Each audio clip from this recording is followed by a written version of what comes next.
We're going to begin, though, with President Donald Trump. He's hitting the brakes on a number of big agenda issues. He announced just yesterday there will be a temporary pause and hefty tariffs on many imports from Canada and Mexico. That comes just days after imposing the border taxes. Now, he also took action to limit Elon Musk's ability to fire federal workers after tens of thousands were let go.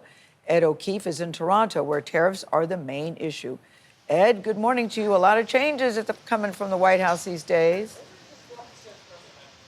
There sure are, Gayle. And just after pulling back 25% tariffs on the U.S.'s closest trading partners, Canadians we've spoken to here feel they're being unfairly punished. One for Canada, one for Mexico. Yes, sir. A partial reprieve on some tariffs, but the threat of them has already rattled Mexican and Canadian industries. The president downplays the recent market turmoil caused by his actions. I'm not even looking at the market because long term, the United States will be very strong with what's happening here. The one-month pause announced Thursday applies to all goods traded as part of the U.S.-Mexico-Canada trade agreement signed during Trump's first term. It covers about 38% of Canadian imports and nearly 50% of Mexican imports. In response, Canada called off its threatened retaliatory tariffs.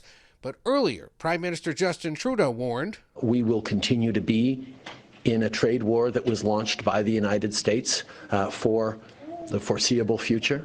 Doug Ford is Premier, or the head of Ontario, the economic and population center of Canada.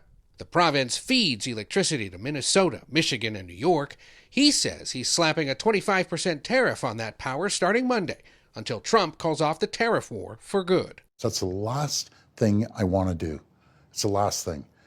But he has to understand that he can't attack our country economically and expect us to roll over. And to the American homeowner in Minnesota or New York or somewhere else that gets its power from electricity, yes, they're going to see the electric bill in a month and they're going to realize, whoa, yes, a lot more expensive than it was. That's what correct. You tell them. And there's one person to be blamed, and that's President Trump. And I sincerely apologize to the American people.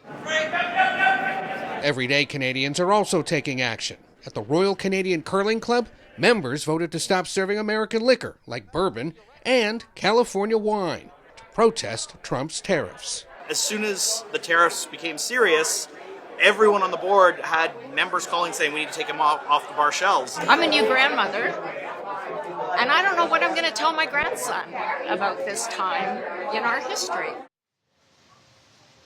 And you know, President Trump has disrupted American politics, but all of this is a reminder that he's disrupting politics all over the world. This weekend, for example, the ruling Liberal Party of Prime Minister Justin Trudeau is picking his successor ahead of a general election later this year. Now, polling had shown that Liberal Party was likely to lose that election, but the race is now tightening because of this tariff war and the growing pro-Canada movement.